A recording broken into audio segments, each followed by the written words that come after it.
Perdagangan dagang antara China dan Amerika Serikat hingga isu global COVID-19 telah mengabaikan berita global warming yang seharusnya menjadi perhatian dunia juga.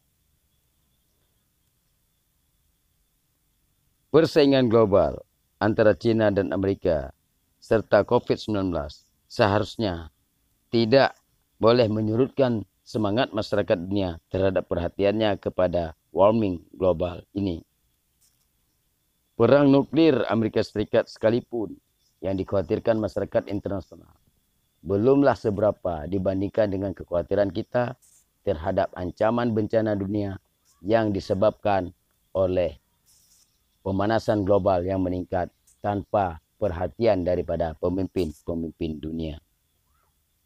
Gerakan penghijauan alam yang dilakukan oleh semua negara, di samping tuntutan wajib menghentikan pabrik-pabrik pembangkit listrik tenaga nuklir, industrialisasi tinggi, rumah kaca, pabrik migas, panas bumi, dan pertambangan-pertambangan mineral lainnya, seharusnya harus menjadi perhatian pemimpin-pemimpin dunia, di mana dengan pembangkit-pembangkit tersebut, ozon dunia akan semakin tipis karena udara teracuni oleh banyak elemen-elemen atau sel-sel radioaktif.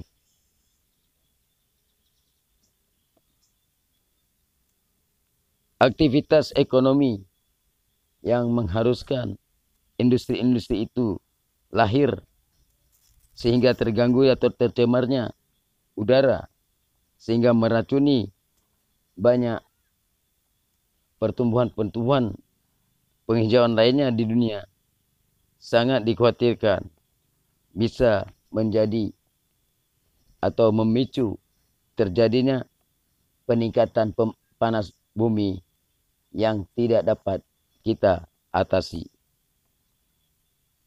Terganggunya tata cuaca akan menyulitkan banyak aktivitas pertanian, perkebunan, terusiknya rute penerbangan, berkurangnya curah hujan, cuaca ekstrim, bencana alam, kerapuhan hutan, dan siklus lingkungan terganggu, hingga menimbulkan wabah dan virus yang mengancam kesehatan manusia. Aktivitas ekonomi dalam bentuk industrialisasi serta pembangkit-pembangkit tenaga energi nuklir sangat dikhawatirkan berdampak buruk sekali terhadap upaya kita dalam mencegah meningkatnya suhu bumi, sehingga program World Green haruslah menjadi satu pilihan atau solusi bagi dunia ini untuk menghentikan menipisnya ozon dan kerusakan alam lainnya. Pernyataan-pernyataan mereka, para pakar ekologi, mengejutkan banyak pihak tentang kondisi global warming yang benar-benar sekarat. Mereka mendesak pemerintah untuk sejak sekarang melaksanakan program World Green dan stop industrialisasi nuklir. Keterlambatan upaya dalam menghadirkan program World Green akan menjadi dampak langsung yang menunjukkan data-data yang nyata di mana gunung es di kutub utara mencair signifikan. Permukaan laut meningkat. Gejala alam seperti topan dan kejadian petir-petir besar adalah fakta-fakta reaksi alam yang sangat dicemaskan. Intensitas bencana di banyak negara meningkat seiring kian parah kerusakan yang ditimbulkan.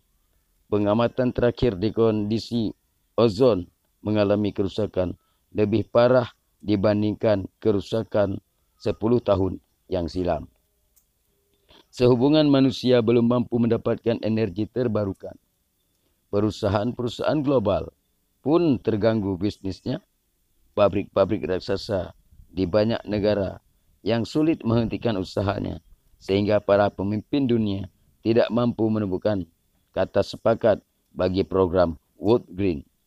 Apapun alasan manusia, para ahli kebencanaan dan lingkungan internasional hanya meyakini penghijauan alam atau wood green tanpa industri tinggi adalah satu-satunya solusi yang mampu mengembalikan kesehatan alam. Paru-paru dunia sudah sangat kronis, sementara O2 teracun radioaktif. Dengan apa alam ini dapat diselamatkan? Mengingat program Wood Green baru pertama kali dicanangkan, artinya kelemahan-kelemahan negara dalam kegiatan penghijauan tidak mungkin maksimal. Makanya dikehendaki jika udara yang ada tidak teracun lagi dengan radioaktif oleh pembangkit-pembangkit industri tinggi, energi listrik dan nuklir, diyakini program penghijauan memiliki harapan untuk berkembang. Namun ketika radioaktif meracuni atau mengotori udara sehingga bumi dan penghijauan dilaksanakan dapat dipastikan berjalan gagal. Wood Green gagal total ketika industrialisasi tingkat tinggi masih terus dikembangkan. Udara dan hutan, laut dan sungai saling mengikat dalam menjaga siklus iklim dan habitatnya.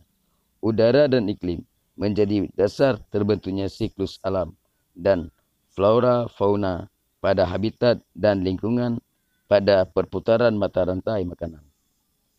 Perakiraan cuaca global dari Badan Antariksa Geofisika Meteorologi di negara Kanada memperkirakan apabila kutub utara mencair hingga 20%, ditakutkan gelombang samudra menjadi liar.